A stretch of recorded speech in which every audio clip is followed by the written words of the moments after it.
I understand it. Robert, the headlines are screaming Ukraine, they're screaming Putin, they're screaming inflation and the Fed.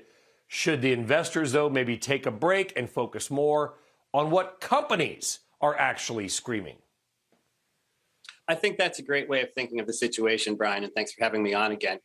One of the things that's going on here is we've seen a correction in valuation, but we haven't seen a change in the underlying fundamental picture. And I think the reasons that you pointed to earlier with regard to the tension in Russia and Ukraine has dipped PE ratios by about 2 points. So we look at things going on with sentiment in terms of the San Francisco Fed sentiment, looking at Google Trends, things like that. It looks like it's been a valuation correction. However, we don't think the underlying fundamental picture has changed. And so for investors with a little bit of a longer time horizon, willing to think out, towards the back half of this year, we think this could be a pretty interesting opportunity here. Well, as stocks have come down, I just mentioned the Russell 2000 off nearly 20% from its highs. Valuations, to be fair, were on the higher end of historical averages. They've obviously now come down. Earnings estimates have been pretty good. Do you feel, Robert, like the overall market is getting more toward an equilibrium, that most of the selling may be close to over, given that valuations are now beginning to come back a little in line with their historical medians?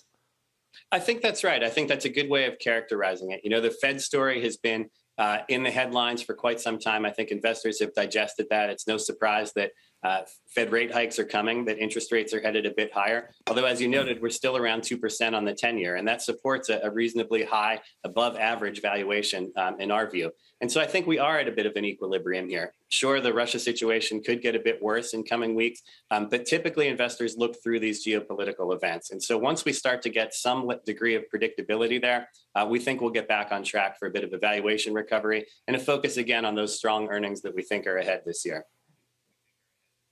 Listen, let's hope that this situation resolves itself maybe more peacefully. There is a lot of talk about what may happen next. We don't know, Robert. No, you don't know. I don't know. All the, quote, experts don't know. We can only guess what Putin's going to do.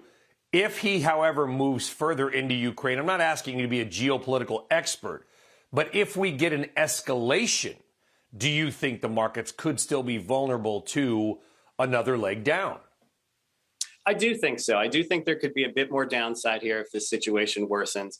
It is unpredictable, as you noted, but I think a fair way of estimating additional downside here would be another 5 to 10% to the downside. That would move PEs further down, move them in line with their long-term averages, again, with a lot of support from very low interest rates here. So, we don't necessarily see this turning into one of the massive bear markets that we've seen from time to time every 10 years or so. This is still within the range of a normal correction, albeit with some unpredictability. There could be a little more downside in the short term, but over the course of the year, we're looking for earnings to carry the day.